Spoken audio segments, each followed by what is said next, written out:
Hello and welcome to today's World Cup report. Here are the headlines. Travel chaos for Uruguay. FIFA will not take action against US broadcaster Fox over adverts during matches. Iran's players enter the United States ahead of their first World Cup match with New Zealand. And we're going to explain the new rules surrounding time wasting. This is World Cup Daily for Monday, the 15th of June, 2026.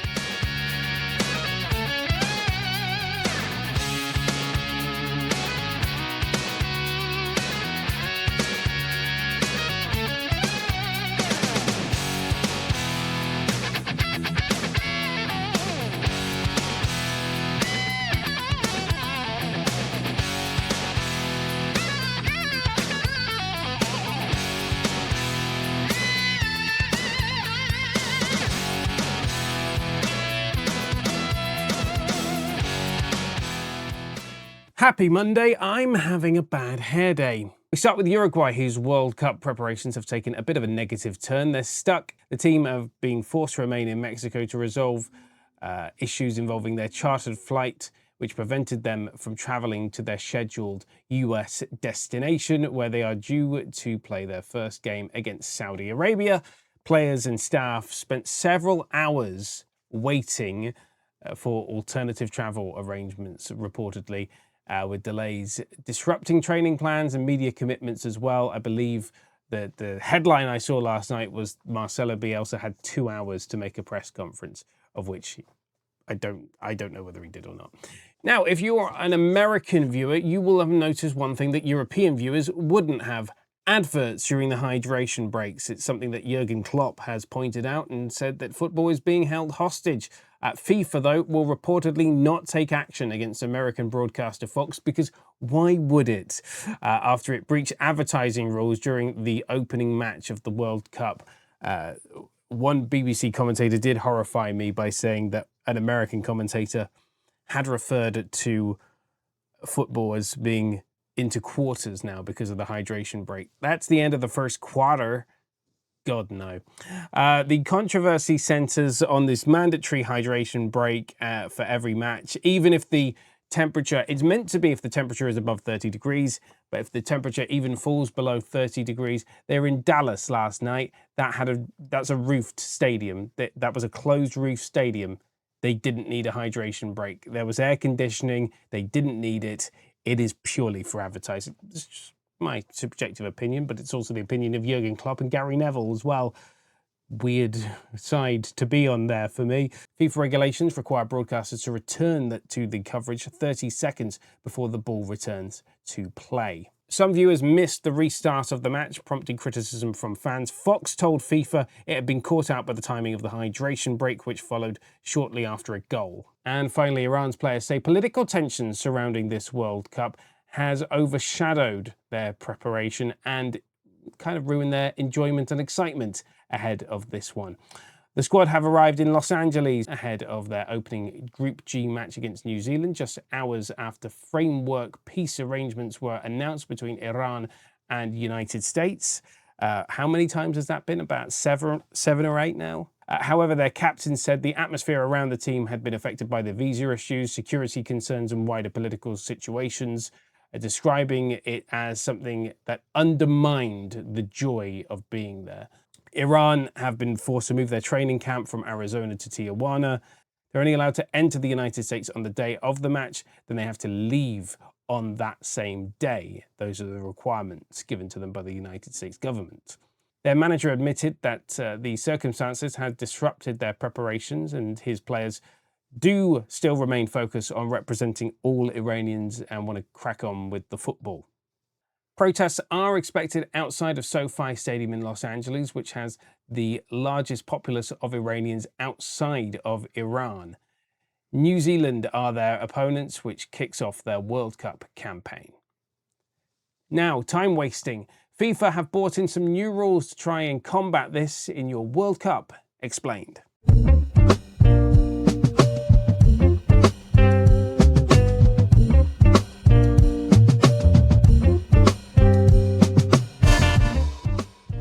Let's face it, if you've played the game at any level and you think, If I take a little longer to retrieve the ball, or if I just stand here a few more seconds on a goal kick, or if I argue with someone whilst taking a throw-in, I might just be the difference between winning and losing. Well, FIFA spotted this and have decided to implement some new laws through the sports rule makers IFAB. Let's explain them for you. Starting with goal kicks and throw-ins, referees can start a visible 5-second countdown if a player is taking too long to restart play. If the countdown expires, a delayed goal kick can be awarded as an opposition corner kick.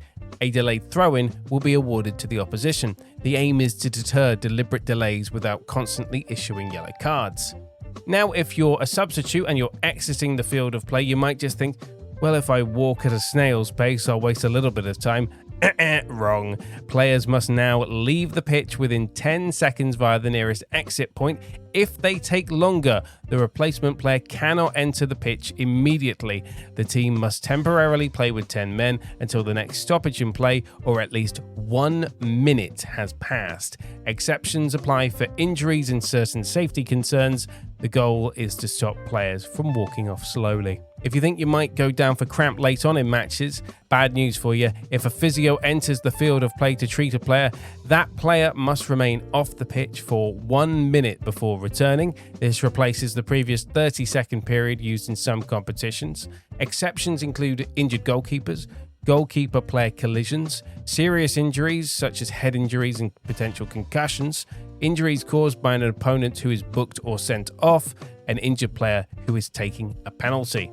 And if you're a fan of particular football documentaries, you may have noticed football managers calling for their goalkeeper to go down so that they can communicate with the players.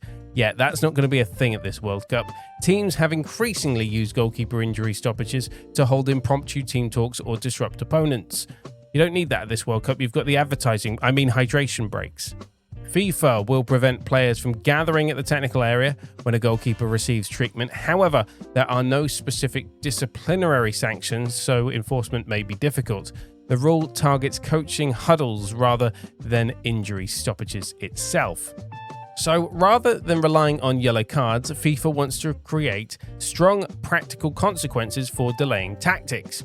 The emphasis is on deterrence, making time wasting disadvantageous enough that players stop doing it in the first place.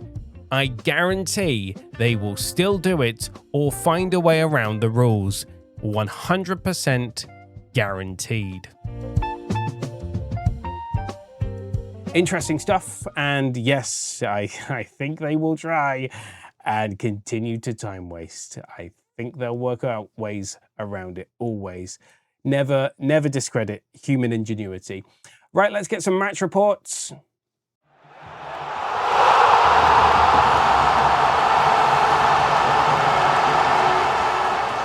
Germany recovered from an earlier scare to begin their World Cup campaign with a convincing 7-1 victory over debutants Curacao in Houston. Felix Nemeka opened the scoring after just 6 minutes, but Curacao stunned the 4-time world champions with Livano Comencia scoring an equaliser, his nation's first ever World Cup goal to level that match.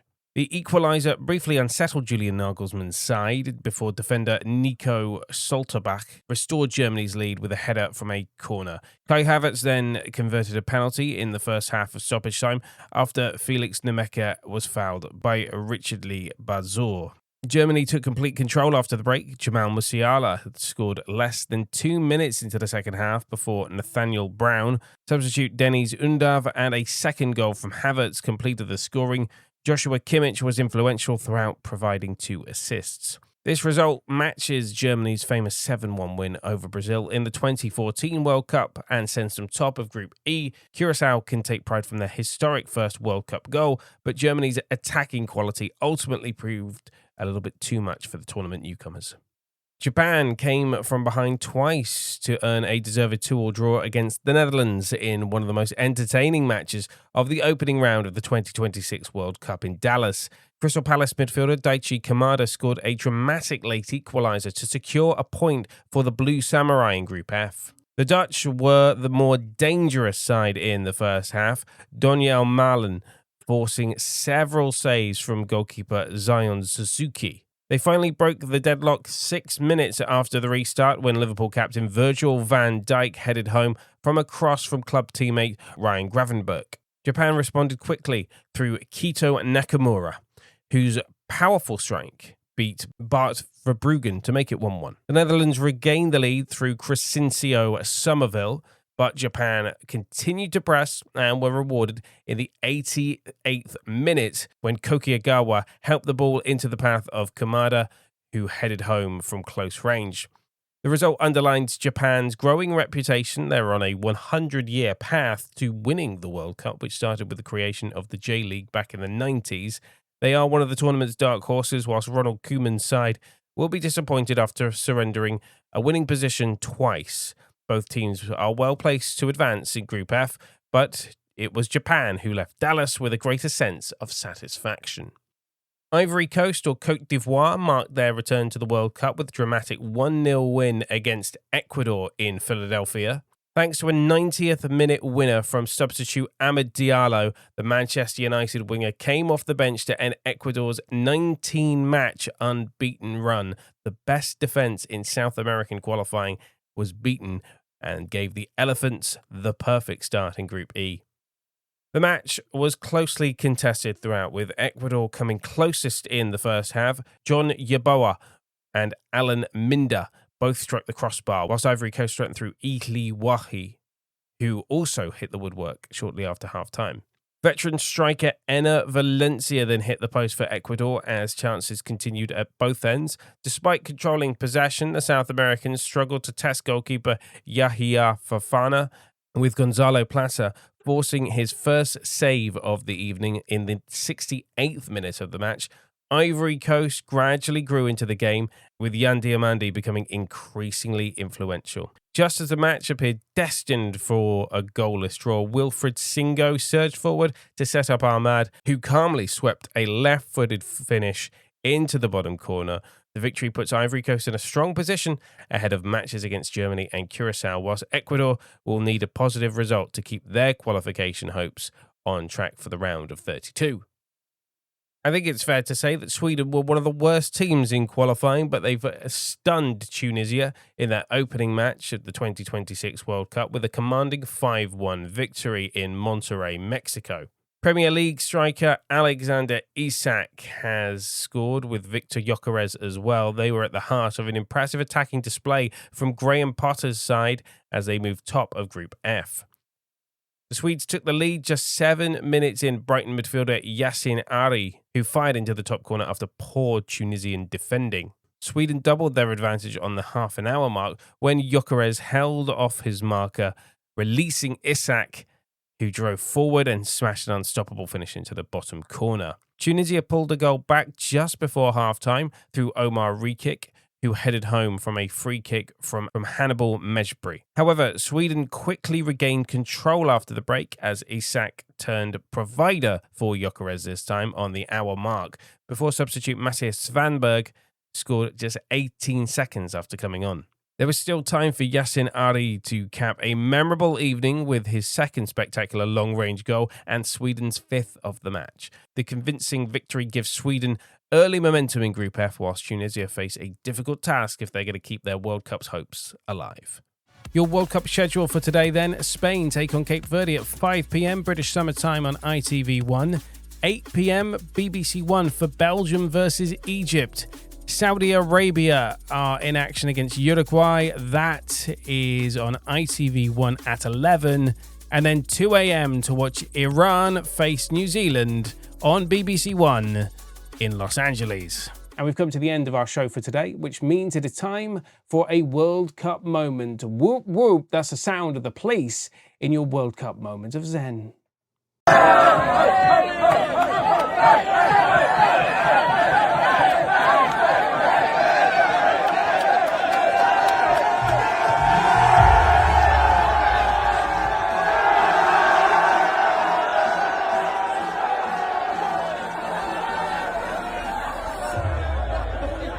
That's our show. See you tomorrow. Bye-bye.